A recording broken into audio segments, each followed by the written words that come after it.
मेरे प्रिय भाई और बहनों, आज संसार भर में प्रतिदिन हजारों और लाखों की संख्या में लोग यीशु मसीह के द्वारा ईश्वर से कृपाएं प्राप्त करते हैं। आज प्रतिदिन हजारों लाखों लोग विभिन्न प्रकार की बुराई के बंधनों से आजादी प्राप्त करते हैं, बड़े से बड़े रोगों से चंगाई प्राप्त करते हैं प्रभु यीशु के पवित्र नाम पर। जब हमारे जीवन में पीड़ाएं होती हैं, समस्याएं होती हैं, तो हम अनायास ही प्रभु के पास आते हैं। हमें प्रभु की वो वाणी सुनाई देती है, थके मांदे और बोझ से दबे लोगों, तुम सबके सब मेरे पास आओ, मैं तुम्हें विश्राम दूंगा।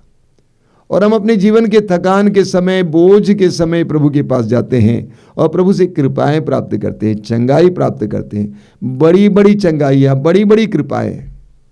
कई लोगों का कहना है कि प्रभु के इस पवित्र वचन के द्वारा उनको चंगाई मिली है, उसके घावों द्वारा हम भले चंगे हो गए, उसके घावों द्वारा हम भले चंगे हो गए हैं। चंगाई तो प्राप्त करते हैं, लेकिन हम इस बात को नहीं जानते हैं कि उसके घावों द्वारा, यानी वे हमारे लिए घायल किए गए, उनके प्रेम के द्वारा हमें चंगाई मिली है। अंग्रेजी में कहा जाता है गॉड गिव्स एंड फॉरगेट्स, यानी परमेश्वर देता है और भूल जाता है।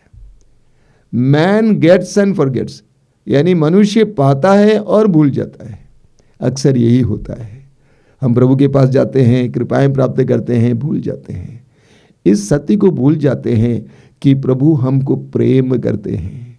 अगर हमारे जीवन में प्रभु चमत्कार और चिन्ह प्रकट करते हैं, हमारे बोझ को उतारते हैं, हमें चंगा करते हैं, तो इसलिए क्योंकि वह हमको प्रेम करते हैं। आपने शायद देखा होगा, एक सुंदर सी तस्वीर है, एक कैप्शन है, खाली क्रूस है, उस पर एक कपड़ा लटका हुआ है और उसके नीचे अंग्रेजी में लिखा हुआ है, I asked Lord, how much do you love me? And he extended his hands and died for me. He said this much. यानी मैंने प्रभु से पूछा कि प्रभु तू मुझे कितना प्यार करता है, और उसने अपने हाथ को फैलाया और कहा इतना, और मेरे लिए क्रूस पर अपने आप को अर्पित किया। इतना, उसने हमसे इतना प्रेम किया। यूहन्ना का सुसमाचार अध्याय 3 वाक्य 16 हम बार बार पढ़ते वचन कहता है, ईश्वर ने संसार से इतना प्यार किया कि उसने उसके लिए अपने इकलौते पुत्र को अर्पित किया, जिससे जो भी उसमें विश्वास करे उसका सर्वनाश न हो, बल्कि उसे अनंत जीवन मिले। इतना प्रेम किया। प्रभु कहते हैं मैंने तुमको इतना नहीं बल्कि इतना प्रेम किया। प्रभु के प्रेम की सीमा नहीं है। हम बार बार गाते हैं ना, सीमा नहीं ईश प्रेम का। ईश प्रेम की सीमा नहीं है, थाह नहीं है, इतना प्रेम किया।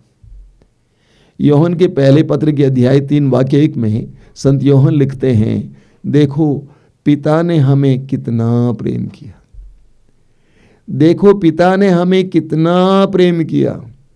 यूहन्ना का ये कहना बहुत ही गहरी बात है। यूहन्ना ही प्रभु यीशु के शिष्यों में एकमात्र शिष्य था जिसने प्रभु के सामने करीबी से उनके दुख भोग को देखा और उसमें साक्षी बना। यूदास करयोती ने यीशु को पकड़वा दिया, पेतरुस ने यीशु को अस्वीकार किया, इनकार किया, बाकी सारे शिष्य भाग गए, लेकिन प्रभु यीशु के चुने हुए 12 शिष्यों में से एकमात्र यूहन्ना मां मरियम के साथ यीशु के पीछे पीछे चलता है। उसने यीशु की यातनाओं को देखा, वो यीशु के क्रूस के नीचे खड़ा था। उसने देखा कि यीशु का शरीर कैसा था, यीशु के साथ कैसा व्यवहार किया गया, कैसे क्रूस पर जड़ा गया, कैसे उनके शरीर से रक्त बहा, कैसे क्रूस पर लटकते हुए तड़प तड़प कर मर गए। ये सब देखने के बाद यूहन्ना लिखता है, देखो पिता ने हमें कितना प्रेम किया। एफेसियों के पत्र के अध्याय 3 उसके वाक्य 18 में संत पौलुस कहते हैं, मैं उस पिता के सामने जो सभी परिवारों का मूल स्रोत है। घुटने टेक कर प्रार्थना करता हूं आप लोगों के लिए कि आप सभी संतों के साथ मसीह के प्रेम की गहराई, ऊंचाई, चौड़ाई का अनुभव करें, को जाने। पौलुस कहता है कि मैं चाहता हूं कि आप मसीह के प्रेम की ऊंचाई, गहराई, चौड़ाई को जाने। हमें प्रभु के उस अनंत प्रेम को जानने की आवश्यकता है। प्रभु यीशु के असीम प्रेम को दर्शाने वाली 3 बातें आज मैं उठाना चाहता हूं। 3 बातें। पहली है प्रभु यीशु का क्रूस, दूसरा है प्रभु यीशु का रक्त, तीसरा है प्रभु यीशु का मौन। हम जानते हैं यीशु क्रूस पर मरे। यूहन्ना के सुसमाचार के अध्याय 15 वाक्य 13 में प्रभु यीशु कहते हैं कि इससे बड़ा कोई प्रेम नहीं है कि एक मित्र अपने मित्र के लिए अपने प्राण अर्पित कर दे। इससे बड़ा कोई प्रेम नहीं है कि एक मित्र अपने मित्रों के लिए अपना प्राण अर्पित कर दे। प्रभु यीशु ने हमारे लिए क्रूस पर अपना प्राण अर्पित किया। प्रभु यीशु का क्रूस हमारे प्रति उनके प्रेम की गहराई को दर्शाता है। क्रूस पर मरा, इसलिए हमें क्रूस पर मनन करना है। क्रूस पर मरण करना है। सबसे पहले क्रूस अभिशाप का चिन्ह था। आज हम मसीही लोग, विश्वासी लोग क्रूस को चूमते हैं, क्रूस का चिन्ह बनाते हैं, क्रूस पर विश्वास करते हैं, लेकिन क्रूस प्रभु यीशु के जमाने में आदरणीय नहीं था। उसका सम्मान नहीं किया जाता था, उसको अभिशाप का चिन्ह माना जाता था। क्रूस को अभिशाप का, श्राप का चिन्ह माना जाता था। वचन में लिखा हुआ है, विधि विवरण ग्रंथ उसके अध्याय 21 वाक्य 22 और 23 में लिखा हुआ है, यदि किसी ने मृत्यु दंड पाने योग्य अपराध किया है और काठ पर लटक कर उसका वध किया गया है, तो उसका शव रात भर काठ पर नहीं छोड़ा जा सकता है। तुम उसी दिन उसका दफन करोगे, क्योंकि जो काठ पर लटकाया गया है वह ईश्वर द्वारा अभिशप्त है। जो काठ पर लटकाया गया है वह ईश्वर द्वारा अभिशप्त है। क्रूस को अभिशाप का चिन्ह मानते थे। लोग क्रूस की ओर देखना नहीं चाहते थे। लोग क्रूस के बारे में सोचते नहीं थे, क्योंकि वह अभिशाप का चिन्ह माना जाता है। गलातियों के पत्र के अध्याय 3 वाक्य 13 में संत पौलुस कहते हैं, वह हमारे लिए श्रापित हुआ। वो हमारे लिए श्रापित हुआ, क्योंकि लिखा है जो काठ पर लटकाया गया वो श्रापित है। यीशु ने हमारे लिए श्राप को अपनाया। यीशु श्रापित हुए। यशायाह नबी अध्याय 53 उसके वाक्य 4 और 5 में वचन में लिखा हुआ है, वो हमारे रोगों को अपने ऊपर लेता था। वो हमारे रोगों को अपने ऊपर लेता था। वो हमारे ही दुखों से लदा हुआ था। जो दंड वह भोगता था उसके द्वारा हमने शांति पाई है। जो दंड वह भोगता था उसके द्वारा हमने शांति पाई है। प्रभु यीशु ने उस अभिशाप के चिन्ह को अपनाया आप और मेरे लिए। उसने हमसे इतना प्रेम किया, हमसे इतना प्रेम किया, उस अभिशाप के चिन्ह को अपनाया। क्रूस को लज्जा का चिन्ह माना जाता था। क्रूस लज्जा का चिन्ह था। देखिए, यहूदी धर्मगुरुओं ने यीशु को मार डालना चाहा। वे यीशु की शिक्षा से घृणा करते थे। यीशु की शिक्षाओं के कारण यीशु से घृणा करते थे। यीशु के चमत्कार और चिन्हों के कारण वे यीशु से ईर्ष्या करते थे और इसलिए यीशु का विनाश करना चाहते थे। लेकिन इतना ही नहीं, उन्होंने चाहा कि यीशु को एक लज्जाजनक मृत्यु मिले। इसीलिए उन्होंने पुकार कर कहा कि उसको क्रूस दीजिए, उसको क्रूस दीजिए, उसको क्रूस दीजिए। उन्होंने पिलातुस से कहा कि आप उसे क्रूस पर न मार डालिए। तो क्रूस को लज्जा का चिन्ह माना जाता था। इतना ही नहीं, उन्होंने यीशु को नंगा किया, निर्वस्त्र किया, लज्जित किया। यीशु को 2 डाकुओं के बीच में लटकाया गया, ये दिखाने के लिए कि ये डाकुओं का बड़ा डाकू है, ये सबसे बड़ा अपराधी है। यीशु को लज्जित करने के लिए 2 डाकुओं के बीच में लटकाया गया। वचन में लिखा हुआ है, इसायाह अध्याय 53 उसके वाक्य 12 में लिखा हुआ है, उसकी गिनती कुकर्मियों में हुई। तो यीशु को इतना लज्जित किया गया। लोग यीशु को देखकर, सुसमाचार बताता है कि लोग यीशु को देखकर सिर हिलाते थे। इतना बड़ा व्यक्ति जो अपने को ईश्वर का पुत्र कहता था, बड़े बड़े चमत्कार और चिन्ह प्रकट करता था, देखो नंगा क्रूस पर लटका हुआ है। यीशु के देखकर वे उपहास करते थे, सिर हिलाते थे। तो क्रूस लज्जा का चिन्ह था। प्रभु यीशु ने आप और मेरे लिए उस लज्जा के चिन्ह को अपनाया। यीशु लज्जित हुए आप और मेरे लिए। दूसरा है यीशु का रक्त। यीशु घायल किए गए। यीशु का संपूर्ण शरीर घावों से भरा हुआ था। 39 कोड़े लगाए जाने से उनका शरीर चीरा गया था और शरीर से रक्त बह निकला। जब आपके जीवन में कोई बीमारी आती है या किसी तरह की दुर्घटना होती है और किसी ने आपको 1-2 बोतल खून दिया, आप उनके प्रति कितने ऋणी होते हैं। प्रभु यीशु ने हमारे लिए 1-2 बोतल खून नहीं दिया, बल्कि संपूर्ण रक्त बहकर खत्म हुआ। इसीलिए हम लोग गाते हैं, यीशु ने अपना रक्त बहाकर हमें बचा लिया। यीशु के रक्त बह जाने से हम बचाए गए। यीशु ने हमारे लिए अपना संपूर्ण रक्त बहाया।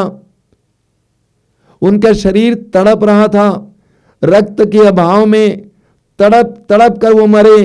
यीशु के संपूर्ण शरीर से रक्त बहकर समाप्त हुआ। अंत में वचन में लिखा हुआ, उनकी मृत्यु के बाद एक सैनिक ने जाकर भाले से उनके हृदय को मारा, बेधा, और उसमें से तनिक रक्त और जल भी बह निकला। उन्होंने अपना सब कुछ हमारे लिए अर्पित किया। योहन के सुसमाचार के अध्याय 10 वाक्य 10 में प्रभु यीशु कहते हैं, मैं इसलिए आया हूं कि उन्हें जीवन मिले, बल्कि परिपूर्ण जीवन मिले। आप और मुझे जीवन देने के लिए, जीवन की परिपूर्णता देने के लिए प्रभु यीशु ने अपने जीवन को ही बहाया, अपने रक्त को ही बहाया। पेतरुस का पहला पत्र उसके अध्याय 1 वाक्य 18 और 19 में पेतरुस कहते हैं, उनके मूल्यवान रक्त के द्वारा हमें उद्धार मिला है। उनके मूल्यवान रक्त के द्वारा हमें उद्धार मिला है।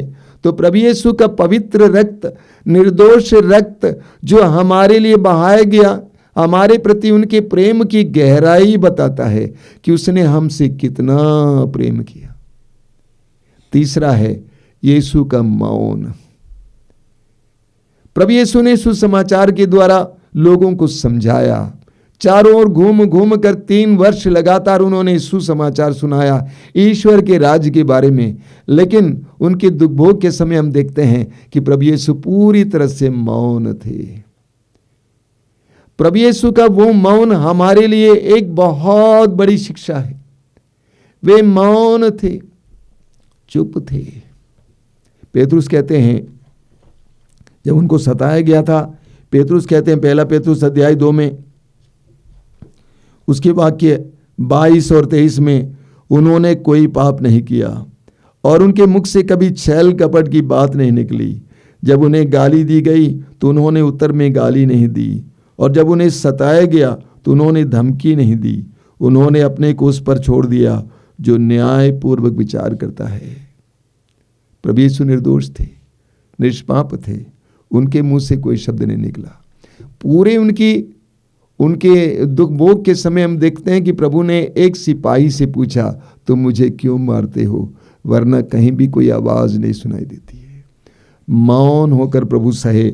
ये मौन हमारे प्रति उनके प्रेम की गहराई का एक बहुत बड़ा चिन्ह है, प्रतीक है। वचन में लिखा हुआ पेतरुस कहते हैं, उन्होंने कोई पाप नहीं किया और उनके मुख से कभी छल कपट की बात नहीं निकली। जब उन्हें गाली दी गई तो उन्होंने उत्तर में गाली नहीं दी, और जब उन्हें सताया गया तो उन्होंने धमकी नहीं दी। उन्होंने अपने को उस पर छोड़ दिया जो न्यायपूर्वक विचार करता है। वो मौन रहे।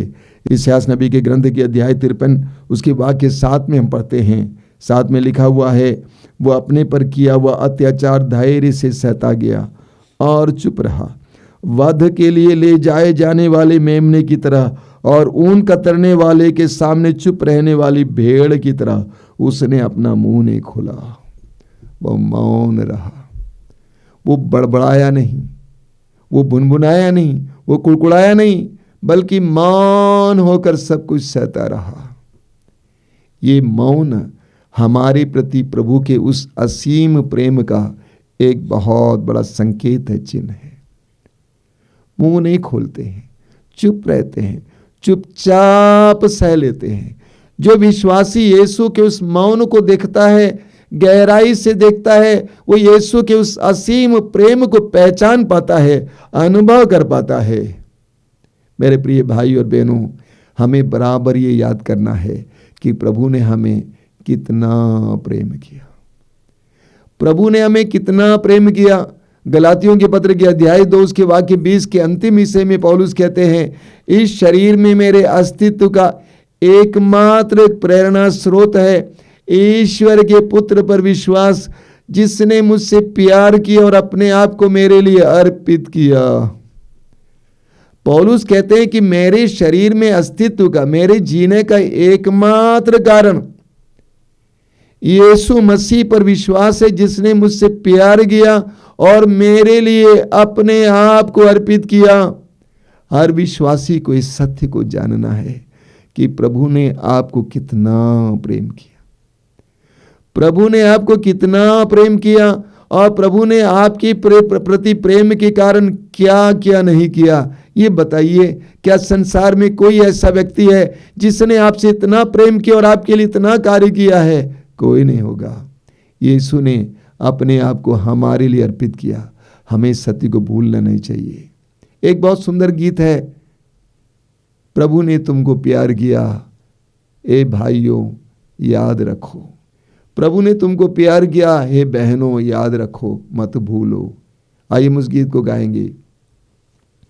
प्रभु ने तुमको प्यार किया,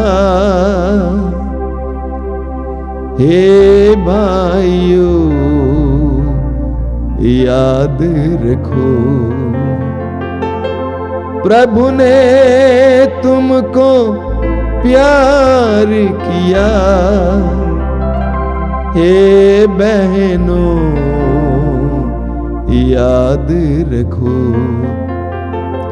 मत भूलो प्रभु का प्यार, मत भूलो प्रभु का प्यार। प्रभु ने तुमको प्यार किया, हे भाइयों याद रखो।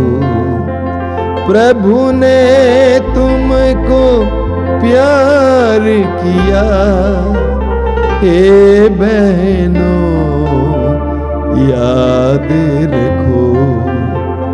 मत भूलो प्रभु का प्यार, मत भूलो प्रभु का प्यार। ओ मत भूलो प्रभु का प्यार, मत भूलो प्रभु का प्यार।